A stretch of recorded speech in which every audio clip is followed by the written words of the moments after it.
ಎಲ್ರಿಗೂ ನಮಸ್ಕಾರ. ನಮ್ಮ ನ್ಯೂಸ್ ಅಲರ್ಟ್ ಯೂಟ್ಯೂಬ್ ಚಾನಲ್ನ ಈ ಒಂದು ಕಾರ್ಯಕ್ರಮಕ್ಕೆ ನಿಮಗೆ ಆತ್ಮೀಯವಾದಂಥ ಸ್ವಾಗತ. ಈಗಾಗಲೇ ನಾನು ಧರ್ಮಸ್ಥಳದ ಆ ಒಂದು ಪ್ರಕರಣಕ್ಕೆ ಸಂಬಂಧಪಟ್ಟಂತೆ ಏನೇನು ತನಿಖೆ ನಡೀತಾ ಇದೆ, ಏನೇನೆಲ್ಲ ಕಾರ್ಯ ನಡೀತಾ ಇದೆ ಅನ್ನುವಂಥ ಸಂದರ್ಭದಲ್ಲಿ ಬಂದಾಗ ಒಂದಷ್ಟು ವಿಡಿಯೋಗಳನ್ನು ಮಾಡಿ ಹರಿಬಿಟ್ಟಾಗ ನಿಮ್ಮ ಒಂದು ಪ್ರತಿಕ್ರಿಯೆ ಆಗಿತ್ತು ಅಂತಂದರೆ ಸೌಜನ್ಯ ಅವ್ರ ಮನೆಗೆ ಹೋಗಿ ಭೇಟಿ ಕೊಡಿ ಅಂತ ತುಂಬ ಜನ ಕೇಳಿದ್ರೆ ನಾನು ಕೂಡ ಅಂದ್ಕೊಂಡು ಬಂದಿದ್ದೆ. ಹೇಗಿದ್ರು ಬಂದಿದ್ದೀನಿ, ಸೌಜನ್ಯ ಅವರು ಕೂಡ ಅವ್ರ ಅಮ್ಮನ ಭೇಟಿ ಮಾಡ್ಕೊಂಡು ಹೋಗಿ ಏನು ಹೇಳ್ತಾರೆ, ಪ್ರೆಸೆಂಟ್ ಹೇಗಿದ್ದಾರೆ ಎಲ್ಲವನ್ನು ಕೂಡ ತಿಳ್ಕೊಳ್ಳೋಂಥ ಕುತೂಹಲದಲ್ಲಿ ನಾನು ಕೂಡ ಬಂದೆ. ತದನಂತರ ಸೌಜನ್ಯ ಅವರ ತಾಯಿ ಕುಸುಮಾವತಿ ಅವರ 2 ಎಪಿಸೋಡ್ಗಳ ಇಂಟರ್ವ್ಯೂನ ಈಗ ಆಲ್ರೆಡಿ ಪ್ರಸಾರ ಮಾಡಿದ್ದೀನಿ, ನೋಡಿರ್ತೀರಿ. ಸದ್ಯ ಈಗ ಸೌಜನ್ಯ ಅವರ ತಂಗಿ ನಮ್ಮ ಜೊತೆಗಿದ್ದಾರೆ. ಈ ಕೇಸಿಗೆ ಸಂಬಂಧಪಟ್ಟಾಗ ನಾನು ಹೆಣ್ಮಗಳನ್ನ ಏನೂ ಕೇಳೋದಿಲ್ಲ, ಬದಲಿಗೆ ಸೌಜನ್ಯ ಜೊತೆಗೆ ಅವ್ರ ತಂಗಿ ಒಡನಾಟ ಹೇಗಿದ್ರು ಇವರಿಬ್ರು ಅನ್ನುವಂಥ ಕುತೂಹಲ ಅವ್ರನ್ನ ಮಾತಾಡಿಸ್ತೀನಿ. ಕಾರ್ಯಕ್ರಮಕ್ಕೆ ನಿಮಗೆ ಸ್ವಾಗತ. ಹೆಸರು ಸೌಂದರ್ಯ ಅಲ್ಲ? ಸೌಂದರ್ಯ ಅಂತ ಇವ್ರ ಹೆಸರು. ಏನ್ ಮಾಡ್ಕೊಂಡಿದ್ದೀರಿ ಈಗ? ಜಾಬಲ್ಲಿ ಇದ್ದೀರಿ? ಎಲ್ಲಿ? ಉಜಿರೆಯಲ್ಲಿ. ವಯಸ್ಸು ಕೇಳಬಾರ್ದು, ಹೆಣ್ಮಕ್ಳದ ಮೇಲೆ ಬೈದ್ ಬಿಡ್ತಾರೆ, ಆಗ್ಬೇಕು ಆಮೇಲೆ. ಓಕೆ, ನಿಮ್ಮ ಅಕ್ಕ ನಮ್ಮ ವಯಸ್ಸಿನವರು, ಬಹುಶಃ ಈಗ ನಿಮ್ಗೊಂದು 25-26 ಆಗಿರುತ್ತೆ ಅಲ್ಲ? ಅಕ್ಕ ನಿಮ್ ಮದ್ವೆ ಆಗಿರ್ತಿತ್ತು ಇದ್ದಿದ್ರೆ? ಹೇಗಿದ್ರಿ ನೀವಿಬ್ರು ಚಿಕ್ಕದ್ರಲ್ಲಿ? ಸಣ್ಣದಲ್ಲಿ ಜೊತೆಲಿ ಆಟ ಆಡೋದು, ದೇವರಾಟ ಆಗಿರ್ಬೋದು ಅಥವಾ ಟೊಂಕ. ನಾವು ಹಳ್ಳಿ ಕಡೆ ಎಲ್ಲ ಹಳ್ಳಿ ಕಡೆ ಯಾವ ತರ ಆಟ ಆಡ್ತಿದ್ವು ಅದೇ ತರ ಆಟ ಆಡ್ತಿದ್ವಿ ಜಾಸ್ತಿ. ಈಗ ನಮ್ಗಳಿಗಾದ್ರೆ ಅಕ್ಕಪಕ್ಕದಲ್ಲೇ ಮನೆಗಳು ಜಾಸ್ತಿ ಇರ್ತವೆ, ಫ್ರೆಂಡ್ಸ್ಗಳು ಜಾಸ್ತಿ ಇರ್ತಾರೆ. ಬಟ್ ನಿಮ್ಮ ಈ ಒಂದು ಪ್ರದೇಶವನ್ನು ನೋಡಿದ್ರೆ ನೀವು ಹುಟ್ಟಿದಾಗಿಂದ ಇದೇ ಜಾಗದಲ್ಲಿ ಇರೋದನ್ನ? ಇದೇ ಜಾಗದಲ್ಲಿ. ಬಟ್ ನಿಮ್ಗೆ ಜಾಸ್ತಿ ಫ್ರೆಂಡ್ಸ್ಗಳು ಇರೋದಿಲ್ಲ? ನಿಮ್ಮ ಮನೆಯವರೇ, ನಾವೇ ಮಕ್ಕಳು, ನಿಮ್ಮ ರಕ್ತ ಸಂಬಂಧಿಗಳೇ ನಿಮ್ಗೆ ಫ್ರೆಂಡ್ಸ್ಗಳು. ಓಕೆ, ಈ ಒಂದು ಫೋಟೋ ನೀವು ಗಮನಿಸಬಹುದು, ಕೊಡಿ ನನ್ನ ಕೈಗೆ. ಯಾಕೆ ಒಂದು ಫೋಟೋ ಇದೆ ಅಂತಂದ್ರೆ ಬಹುಶಃ ಯಾರೂ ಕೂಡ ತೋರಿಸಿರ್ಲಿಕ್ಕಿಲ್ಲ ಅಂತ ಅನ್ಕೊಳ್ತೀನಿ. ಸೌಜನ್ಯ ಅಂದ ತಕ್ಷಣ ನಮಗೆ ನೆನಪಿಗೆ ಬರುವಂಥ ಒಂದು ಫೋಟೋ ಅಂತಂದ್ರೆ ಬಹುಶಃ ಈ ಸೌಜನ್ಯ ಅಂತಂದ್ರೆ ಇಮ್ಯಾಜಿನೇಷನ್ ಅಲ್ಲಿ ನಮಗೆ ಬರ್ತಕ್ಕಂಥದ್ದು ಆ ಒಂದು ಫೋಟೋ. ಕಾರಣ ಏನು ಅಂತಂದ್ರೆ ಸೌಜನ್ಯ ಅನ್ನುವಂಥ ಒಂದು ಪ್ರಕರಣ ಬೆಳಕಿಗೆ ಬಂದ ನಂತರ ಸೌಜನ್ಯ ಅಂದ ತಕ್ಷಣ ಇಮ್ಯಾಜಿನೇಷನ್ಗೆ ಆ ಫೋಟೋ ಯಾಕೆ ಬರುತ್ತೆ ಅಂತಂದ್ರೆ ಅಮ್ಮನ ಕೇಳಿದೆ ನಾನು, ಅಮ್ಮ ಫೋಟೋ ಯಾವಾಗ ತೆಗೆದ್ರಿ ಏನು ಅಂತ. ಸೌಜನ್ಯ ಯಾವುದೋ ಒಂದು ಲೈಸೆನ್ಸ್ಗೆ ಸಂಬಂಧಪಟ್ಟಾಗೆ ಸ್ಟುಡಿಯೋದಲ್ಲಿ ಫೋಟೋ ತೆಗೆದಿದ್ದಾಗ ಆ ಫೋಟೋ ಅವ್ರ ಹತ್ರ ಇತ್ತಂತೆ, ಸ್ಟುಡಿಯೋದ್ರ ಹತ್ರ. ಯಾವಾಗ ಜಸ್ಟಿಸ್ ಫಾರ್ ಸೌಜನ್ಯ ಅಂತ ಒಂದು ಚಳುವಳಿ ಶುರುವಾಯಿತು, ಹೋರಾಟ ಶುರುವಾಯಿತು, ಆಗ ಅದನ್ನು ಬಳಸಿದ್ದಂತೆ ಆ ಫೋಟೋವನ್ನು ಆತ ಹರಿಬಿಟ್ಟಂಥದ್ದು. ಸೊ ಇವತ್ತು ನೋಡಿ ನಮ್ಮೆಲ್ಲರ ತನಕನೂ ಕೂಡ ಆ ಸೌಜನ್ಯ ಅನ್ನೋ ಹೆಣ್ಮಗಳ ಫೋಟೋ ಬಂದು ತಲುಪಿದೆ. ಪ್ರೆಸೆಂಟಿಗೆ ಅವ್ರ ಮನೆಯಲ್ಲಿ ಅಮ್ಮ ನಿಮ್ಮ ಮಗಳದ್ದು ಯಾವುದೂ ಚಿಕ್ಕ ಫೋಟೋ ಇರಲಿಲ್ವಾ ಚೈಲ್ಡ್ಹುಡ್ಡಲ್ಲಿ ಅನ್ನುವಂಥದ್ದು ಕೇಳಿದ ತಕ್ಷಣ ಈ ಫೋಟೋ ತಂದು ಕೊಟ್ಟರು. ಬಹುಶಃ ಒಂದು 2 ಸೆಕೆಂಡ್ ಟೈಮ್ ಕೊಡ್ತೀನಿ ನಿಮಗೆ, ಇದ್ರಲ್ಲಿ ಸೌಜನ್ಯ ಯಾರಿರ್ಬೋದು ಅಂತ ಗಮನಿಸಿ ನೋಡೋಣ. ಲೈಟ್ ಆಫ್ ಆಗ್ತಿದೆ ಈಗ ಓಕೆ, ಬರ್ತಾ ಇದೆ. ನನಗೆ ಕೊಟ್ಟರು ಇಮಿಡಿಯೇಟಾಗಿ ನಾನು ಗೆಸ್ ಮಾಡೋಕ್ಕಾಗ್ತಿರ್ಲಿಲ್ಲ. ಬದಲಿಗೆ ಈ 3 ಜನರಲ್ಲಿ ಈ ಪುಟಾಣಿ ಮಗು ಇರುವಂಥದ್ದೇ ಸೌಜನ್ಯ.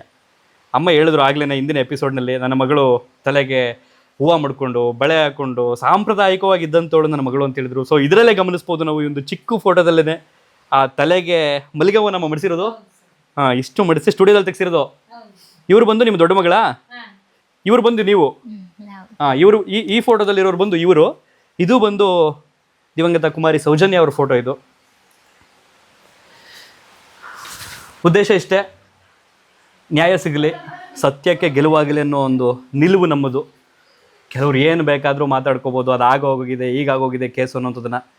ಬಟ್ ಹೊರಗೆ ನಿಂತು ಮಾತನಾಡುವಂಥವರಿಗೆ ಕೇವಲ ಅದೊಂದು ಜೀವ, ಯಾವುದೋ ಒಂದು ಕುಟುಂಬದ ಒಂದು ಮಗು, ಯಾವುದೋ ಒಂದು ಕುಟುಂಬದ ಸದಸ್ಯ ಅಷ್ಟೇ.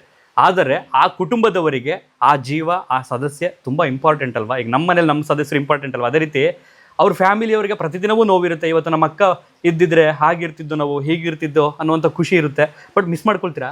ತುಂಬಾ ಸರ್. ಫಂಕ್ಷನ್ ಅವತ್ತಾಗಿರ್ಬೋದು ಅಥವಾ ಸ್ವಲ್ಪ ಜೋರಾಗಿ ಮಾತಾಡ್ಬೇಕು ನೀವು, ಮೈಕ್ ಕೇಳಲ್ಲ ಮೇಲೆ ಹೇಳಿ. ಅಂದರೆ ಫಂಕ್ಷನ್ ಅವತ್ತು ಜಾಸ್ತಿ ಮಿಸ್ ಮಾಡ್ಕೊಳ್ಳೋಂಥದ್ದು. ನನ್ನ ಮದುವೆ ಟೈಮಲ್ಲಿ ನಾನು ತುಂಬ ಮಿಸ್ ಮಾಡ್ತಿದ್ದೆ ಅವಳನ್ನು. ಅಂದರೆ ದೊಡ್ಡಕ್ಕ ಬರ್ತಾ ಇದ್ಲು ಮನೆಗೆ, ಇವಳ ಜೊತೆನು ಇರಬೇಕು ಅಂತ ಆಸೆ ಪಟ್ಟಿದ್ದೆ ಅಷ್ಟೇ. ಆದರೆ ಇವ್ರು ತಿಂದ್ಬಿಟ್ರು ಅವಳನ್ನ ಅಷ್ಟು ಪಕ್ಕ. ನಿಮ್ಗೆ ಇನ್ನೊಬ್ರು ತಂಗಿ ಇದ್ದಾರೆ? ಇನ್ನೊಬ್ಳು ಇದ್ದಾಳೆ. ಗಂಡು ಮಕ್ಕಳಿಲ್ಲ ಅಮ್ಮನಿಗೆ? ಇದೆ. ಇದಾರಾ? ಒಬ್ಬ ತಮ್ಮ ಇದೆ ನಂಗೆ. ನಿಮ್ಮಿಂದ ತಮ್ಮನ ಅಥವಾ ಕೊನೆಯವನು? ಸೇಮ್ ನಿಮ್ಮ ಅಕ್ಕ ಸೌಜನ್ಯ ವಯಸ್ಸಿನವನು ಸೇಮ್. ನನಗೆ 30, ನಿಮ್ಮ ಅಕ್ಕನಿಗೂ ಬದುಕಿದ್ರೆ ಬಹುಶಃ 30. ಆ ಕಾಲಘಟ್ಟದಲ್ಲಿ ನಾನು PUC ಏನೋ ವ್ಯಾಸಂಗ ಮಾಡ್ತಿದ್ದೆ. ಏನಾಗಿದೆ ಅನ್ನುವಂಥದ್ದು ಇವತ್ತಿನ ಥರ ಅವತ್ತು ಸೋಷಿಯಲ್ ಮೀಡಿಯಾ ಆಗಲಿ ಡಿಜಿಟಲ್ ಮಾಧ್ಯಮ ಯಾವುದು ಇರ್ತಿರ್ಲಿಲ್ಲ. ಯಾವುದಾದ್ರೂ ಮಾಧ್ಯಮದಲ್ಲಿ ಬಂತು ಅಂತಂದರೆ, ಪತ್ರಿಕೆಯಲ್ಲಿ ಬಂತು ಅಂತಂದರೆ ಅದೇ ಫೈನಲ್ ನಮ್ಗಳಿಗೆ. ಬಟ್ ಈಗ ನಮ್ಮ ಒಂದು ಸೌಭಾಗ್ಯ ಒಂದು ಕಡೆ, ಮತ್ತೊಂದು ಕಡೆ ದೌರ್ಭಾಗ್ಯ. ಸೌಭಾಗ್ಯ ಅಂತಂದರೆ ವಾಸ್ತವದಲ್ಲಿ ಸತ್ಯ ಕೆಲವಷ್ಟು ಜನ ಶೇರ್ ಮಾಡ್ತಿರೋಂಥದ್ದು, ಕೆಲವಷ್ಟು ಜನ ಸತ್ಯವನ್ನು ತೋರಿಸ್ತಿರ್ತಕ್ಕಂಥದ್ದು. ದೌರ್ಭಾಗ್ಯ ಅಂತಂದರೆ ಯಾವುದೇ ಒಂದು ಪ್ರಕರಣ ಬಂದರೆ ಸರಿ, ಅದ್ರ ನೆಗೆಟಿವ್ ಪಾಸಿಟಿವ್ ಗೊತ್ತಿಲ್ಲ, ದುಡ್ಡು ಮಾಡಬೇಕು ಅನ್ನೋಂಥ ಕೆಲವು ಜನ. ನಿಮ್ಗೆ ಏನು ಅನಿಸುತ್ತೆ? ಈ ಥರ ಅನ್ಯಾಯ ಆಗ್ತಿದೆ, ಇದೆಲ್ಲ ಗಮನಿಸಿದ್ರೆ ನಮ್ಮ ಮಕ್ಕಳಿಗೆ ನ್ಯಾಯ ಸಿಕ್ಕಿಲ್ಲ, ಏನು ಅನಿಸುತ್ತೆ ನಿಮಗೆ? ಅದೇ ಈಗ ನ್ಯಾಯ ಕೇಳೋಕ್ಕೂ ಬಂದರೆ ತೇಜೋವಧೆ ಮಾಡ್ತಿದ್ದಾರೆ. ನನ್ನ ತಾಯಿನ ತೇಜೋವಧೆ ಮಾಡೋದು, ನನ್ನನ್ನು ಅಂದರೆ ವೇಷವಾಟಿಕೆ ತಳ್ತಿದ್ದಾರೆ ನಮ್ಮನ್ನ ಇಬ್ಬರನ್ನು, ನನ್ನನ್ನು, ತಾಯಿನೂ ತಂಗಿನೆಲ್ಲ. ಇವ್ರು ಆ ಕೆಲಸ ಮಾಡ್ತಿದ್ದಾರೆ ಅದಕ್ಕೆ ಈ ತರ ಅಂತ ಹಣ ಮಾಡ್ತಿದ್ದಾರೆ ಅಂತ ಹೇಳ್ತಿದ್ವಿ. ಈ ಮನೆ ಕಟ್ಲಿಕ್ಕೆ ಒಂದು ತುಂಬಾ ಕಷ್ಟಪಟ್ಟಿದೀವಿ ನಾವು. 8 ವರ್ಷ ತಗೊಂಡಿದೀವಿ ನಾವು ಈ ಮನೆ ಕಟ್ಲಿಕ್ಕೆ. ಸಾಲನೂ ಇದೆ, ಇವಾಗ್ಲೂ ಇದೆ, ನಡೀತಾನೆ ಇದೆ. ತಮ್ಮನೇ ಪಾಪ ಕೆಲಸ ಮಾಡಿ ಕಟ್ತಾ ಇದ್ದಾನೆ ಇವಾಗ್ಲೂ. ಅಂದ್ರೆ ನನ್ನ ತಾಯಿ ಕಣ್ಣೀರ್ ಹಾಕಿ ಒಂದ್ ಕಣ್ಣೀರಿಗೆ 500 ರೂಪಾಯಿ ಹಣ ಆ ತರ ಹಣ ಮಾಡ್ತಿದ್ದಾಳೆ ಅಂತ ಎಲ್ಲ ಹೇಳ್ತಿದ್ದಾರೆ ನನ್ನ ತಾಯಿಗೆ. ನಾನು ನನ್ನ ಫ್ರೆಂಡ್ ಹತ್ರ ಬಂದ ತಕ್ಷಣ ಮಾತಾಡಿದೆ. ನನಗೆ ಯಾವುದೇ ಒಂದು ವಿಚಾರ ತಗೊಳ್ತೀನಿ ಅಂತಂದರೆ ಅಲ್ಲಿ ನನಗೆ ಭಾವುಕತೆಗೆ ಒಳಗಾಗೋದಕ್ಕಿಂತ ಮೊದಲು ಸತ್ಯ ಏನಿದೆ ಅನ್ನೋದನ್ನು ತಿಳ್ಕೊಬೇಕು ಅನ್ನೋದು. ಬಂದ ತಕ್ಷಣ ತುಂಬ ಚೆನ್ನಾಗಿದ್ದಾರಲ್ಲ ಇವರು, ಮನೆಯೆಲ್ಲ ಚೆನ್ನಾಗಿದೆ. ಫಸ್ಟ್ ಟೈಮ್ ಬಂದಿದ್ದು ನಾನು ಈ ಜಾಗಕ್ಕೆ. ಮನೆ ತುಂಬ ಚೆನ್ನಾಗಿದೆ ನೋಡಿ, ಅವರೇ ಒಂದು ದೇವಸ್ಥಾನ ಕಟ್ಕೊಂಡು ನೋಡ್ಬೋದು ನೀವು ಅಲ್ಲಿ. ಮನೆ ಎದುರುಗಡೆನೆ ಒಂದು ದೇವಸ್ಥಾನ ಅಲ್ಲ ಅದು? ಹೌದು ಸರ್. ಹಾಂ, ನಿಮ್ಮ ಮನೆಗೆ ಸಂಬಂಧಪಟ್ಟ ದೇವಸ್ಥಾನ. ಹಾಂ, ಇವ್ರ ಮನೆಗೆ ಸಂಬಂಧಪಟ್ಟ ದೇವಸ್ಥಾನ. ಒಂಥರ ಈ ಹಳ್ಳಿಗಳ ಕಡೆ ಒಂಥರ ತುಂಬ ಚೆನ್ನಾಗಿರುವಂಥವ್ರ ಫ್ಯಾಮಿಲಿ ಥರ ಐತಲ್ಲ, ಹೇಗೆ ಇದು ಅಂತ ಅನ್ಕೊಂಡು ಬಂದಾಗ ನನ್ನ ಫ್ರೆಂಡ್ ಹೇಳಿದ್ದು, ಸೌಜನ್ಯ ಸಂಬಂಧಪಟ್ಟ ಹೋರಾಟದಲ್ಲಿ ಅವ್ರ ತಾಯಿ ಯಾವತ್ತಿಗೂ ಕೂಡ ಆಚೆ ಬಂದು ನನಗೆ ದುಡ್ಡು ಕೊಡಿ, ಹಣ ಕೊಡಿ ಅಂತ ಕೇಳಿಲ್ಲ, ಬದಲಿಗೆ ಅವ್ರು ಕೇಳಿದ್ದು ನ್ಯಾಯ ಕೊಡಿ ಅಂತ. ಹಾಗಾದ್ರೆ ಈ ಮನೆ ಹೇಗೆ ಕಟ್ಬಿಟ್ರು, ಇಷ್ಟೊಂದು ದೊಡ್ಡ ಮನೆ ಅನ್ನುವಂಥದ್ದನ್ನ ಕೆಲವು ಮಾಧ್ಯಮಗಳು ನಾನು ಗಮನಿಸಿದೆ. ಈ ಮನೆಗೆ ಬಂದು ಇಂಟರ್ವ್ಯೂ ಮಾಡ್ಕೊಂಡು ಹೋದಂಥವ್ರನ್ನ. ನಂದೇ ಒಂದು ಕ್ವಶನ್, ನಿಮ್ಮ ಆದಾಯದ ಮೂಲ ಏನಿರ್ಬಹುದು ಹಾಗಾದ್ರೆ? ಈ ಮನೆ ಹೆಂಗ್ ಕಟ್ಟಿದ್ರಿ? ತೆಂಗು. ಎಷ್ಟು ಎಕರೆ ಜಮೀನಿದೆ ನಿಮ್ಗೆ ಹೇಳ್ಬಹುದಾ ನೀವು? 5-6 ಎಕರೆ ಇದೆ. ಆದಾಯದ ಮೂಲ ನಿಮ್ಗೆ ರೈತಾಪಿ ವರ್ಗ. ಅದೇ ಮತ್ತೆ ತಂದೆ ಕಾಂಟ್ರಾಕ್ಟ್ ಕೆಲಸ ಮಾಡ್ತಿದ್ರು, ಅದರಿಂದ ಸ್ವಲ್ಪ ಬರ್ತಾ ಇತ್ತು ಹಣ. ಆತರ ಸಾಲ ಮಾಡಿ ಹಣ ಮಾಡಿದ್ವಿ. ನೀವು ನಮ್ಮನ್ನ ತೇಜೋವಧೆ ಮಾಡ್ಬೇಡಿ ಅಂತೇಳಿ ನಿಮ್ಮನ್ನೇ ತೇಜೋವಧೆ ಮಾಡ್ಬಿಟ್ರು ಮನೆ ಹೆಂಗ್ ಕಟ್ಟಿದ್ರು ಅಂತ. ಹೌದು, ನಿಜ. ಅಂದ್ರೆ ನಾವ್ ಯಾರನ್ನ ತೇಜೋವಧೆ ಮಾಡ್ತಿಲ್ಲ, ನಮ್ಗೆ ನ್ಯಾಯ ನೀವು ನ್ಯಾಯ ಕೇಳಿದಂತೂ ಬಳಸಿದ್ದನ್ನ ತೇಜೋವಧೆ ಅಂತ ಅದನ್ನ ತೇಜೋವಧೆ ಮಾಡ್ತಿದ್ದಾರೆ ಇವರು. ನನ್ನ ಅಕ್ಕನ ಹೆಸರು ಹೇಳಿದ್ರೆ ಆಯ್ತು. ನಿಮ್ ತಂದೆಯವರು ಇತ್ತೀಚೆಗೆ ತಿರೋಗಿದ್ದು ಅಂತ ಕೇಳ್ಬಿಟ್ಟು. ಯಾವ ವರ್ಷ? ಜನವರಿ. ಇದೇ ವರ್ಷನಾ? ಏನಾಗಿತ್ತು? ಅವ್ರಿಗೆ ಹುಷಾರಿಲ್ಲ, ಒಂದು ಎಲ್ಲ ಟೆನ್ಷನ್ ಮಾಡ್ಕೋತಾ ಇದ್ರು. ನ್ಯಾಯ ಸಿಕ್ಕಿಲ್ಲಲ್ಲ ಮಗಳಿಗೆ ಅಂತ. ಅಂದ್ರೆ ನಮ್ಮನ್ನು ಕೂಡ ನಮ್ಗೂ ಭಯ ಪಡ್ತಿದ್ರು ಅವ್ರು ಪಾಪ. ಇನ್ನು ಉಳಿದ ಮಕ್ಳಿದಾರಲ್ಲ, ಅವ್ರಿಗೇನಾದ್ರು ಮಾಡ್ತಾರ ಅಂತ. ನನ್ನ ಕಾಲೇಜ್ ಕಳ್ಸೋಕೆ ತುಂಬಾನೇ ಪಾಪ ಕಷ್ಟಪಡ್ತಿದ್ರು ಅವರು. ಅಂದ್ರೆ ಪಾಪ ಹೆಣ್ಮಗಳು ಒಬ್ಳೆ ಅಲ್ವಾ ಅಂತ. ನಾನು ಮತ್ತೆ ಬಂಟ್ವಾಳ ಆ ಕಡೆ ಎಲ್ಲ ಎಜುಕೇಶನ್ ಮಾಡಿದೆ, ಅವಾಗ್ಲೂ ಭಯ ಪಡ್ತಿದ್ರು. ಕೊನೆಗೆ ಇದೇ ಟೆನ್ಷನ್ ಅಲ್ಲಿ ನ್ಯಾಯ ಸಿಕ್ಕಿಲ್ಲಲ್ಲ ಅಂತ ಟೆನ್ಷನ್. ಅದೇ ಸೌಜನ್ಯ ಇನ್ಸಿಡೆಂಟ್ ಅಲ್ಲಿ ನಿಮ್ಗೆ ಯಾರಿಗೂ ಭಯ ಆಗ್ಲಿಲ್ವಾ? ಆ ಟೈಮ್ನಲ್ಲಿ ನೀವೆಲ್ಲ ಚಿಕ್ಕ ಮಕ್ಕಳು ಆಗಿರ್ತೀರಿ. ನಾನು 9th ಅಲ್ಲಿ ಓದ್ತಾ ಇದ್ದೆ ಅವಾಗ. ಭಯ ಸ್ವಲ್ಪ ಇತ್ತು ಸರ್. ಆದ್ರೆ ಮಹೇಶ್ ತಿಮ್ಮವ್ರು ಹೇಳಿದ್ರಲ್ಲ, ಅದೇ ನಮ್ಗೆ ಒಂದು ಧೈರ್ಯ ಇತ್ತು ಅವರ ಜೊತೆ ಇದ್ದಾಗ. ಮತ್ತೆ ದೇವ್ರನ್ನ ನಂಬ್ಕೊಂಡಿದ್ವಿ, ಏನಾಗಲ್ಲ. ನಾನು ನಿಮ್ಮ ತಾಯಿಯವ್ರಿಗೆ ಅದೇ ಹೇಳಿದೆ, ಅಮ್ಮ ನೀವು ದೇವ್ರನ್ನ ಇದಾನೆ ಅಂತಿರೋ ಇಲ್ಲ ಅಂತಿರೋ ಗೊತ್ತಿಲ್ಲ, ಅಪ್ಪಿತಪ್ಪಿ ನೀವೇನಾದ್ರು ಇಲ್ಲ ಅಂತಂದಿದ್ರೆ ನಾ ಇದಾನೆ ಅಮ್ಮ ಅಂತ ಹೇಳ್ತಿದ್ದೆ. ಈ ದೇಶದ ಇತಿಹಾಸದಲ್ಲಿ ನನಗೆ ಗೊತ್ತಿರೋ ಹಾಗೆ, ನನ್ನ ಅಲ್ಪ ಜ್ಞಾನದಲ್ಲಿ ನಂಗೆ ತುಂಬ ಗೊತ್ತಿರೋನಲ್ಲ, ಯಾವುದಾದ್ರೂ ಒಂದು ಕೇಸ್ 12 ವರ್ಷದ ತನಕ ಹೇಳ್ಕೊಂಡು ಬರ್ತಾ ಇದೆ ಅಂತಂದ್ರೆ ಬಹುಶಃ ನಿಮ್ಮ ಅಕ್ಕನ ಕೇಸ್. ಹೌದು, ನಿಜ ಸರ್. ಆ ಕಾರಣದಿಂದ ದೇವರಿದ್ದಾನೆ.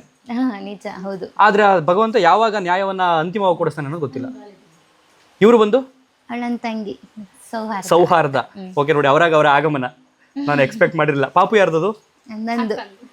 ಕೊಡ್ತೀರಾ ಎತ್ಕೊಳ್ಳೋದಕ್ಕೆ?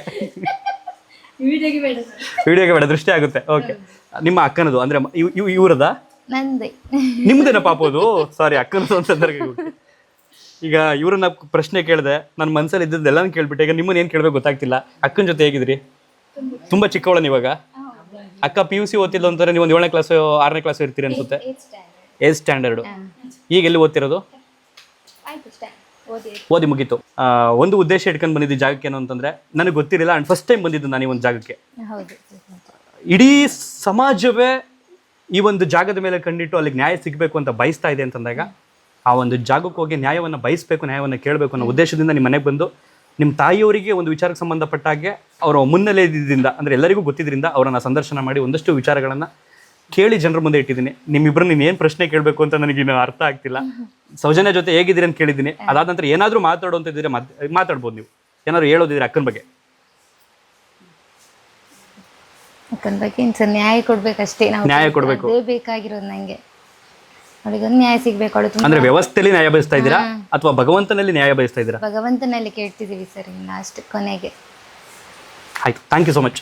ಇದರಲ್ಲಿ ನೀವಿಲ್ಲ, ನಿಮ್ದೊಂದು ಇರಬೇಕಿತ್ತು. ಆಯ್ತು, ಇಬ್ರಿಗೂ ಒಳ್ಳೇದಾಗಲಿ. Thank you. ಸೊ ಇಷ್ಟೊತ್ತು ಈ ಒಂದು ಕಾರ್ಯಕ್ರಮವನ್ನು ತಾಳ್ಮೆಯಿಂದ ಪ್ರೀತಿಯಿಂದ ಸಹಕಾರ ಕೊಟ್ಟು ನೋಡಿದ್ದಕ್ಕೆ ನಿಮ್ಮೆಲ್ಲರಿಗೂ ಧನ್ಯವಾದ. ಆ ಹೆಣ್ಮಕ್ಳ ಹತ್ರ ನಾನು ಏನು ಪ್ರಶ್ನೆಗಳು ಕೇಳಬೇಕಾದದಿಷ್ಟು, ಆ ಒಂದು ಸಂಬಂಧಪಟ್ಟಾಗ ಆ ಹೆಣ್ಮಕ್ಳ ಮೇಲೆ ಕೇಳಿ ಪರಿಣಾಮ ಬೀರುವಂಥದ್ದು ಬೇಡ, ಅವರಿಗೆ ಅದು ನೆನಪಾಗಿ ಮತ್ತೆ ಅವರ ದುಃಖಕ್ಕೊಳಗಾಗೋದು ಬೇಡ ಅಂತ ಕೇಳಿ ಒಂದಷ್ಟು ಸಣ್ಣ ಪುಟ್ಟ ಮಾತುಕತೆಯ ಮೂಲಕ ಈ ಒಂದು ಸಂದರ್ಶನವನ್ನು, ಈ ಒಂದು ವಿಡಿಯೋವನ್ನು ಇಲ್ಲಿಗೆ ಮುಗಿಸ್ತಾ ಇದ್ದೀನಿ. ಧನ್ಯವಾದ. ಥ್ಯಾಂಕ್ ಯು ಸೋ ಮಚ್ ಇಷ್ಟೊತ್ತು ಒಂದು ವಿಡಿಯೋನ ನೋಡೋದಕ್ಕೆ.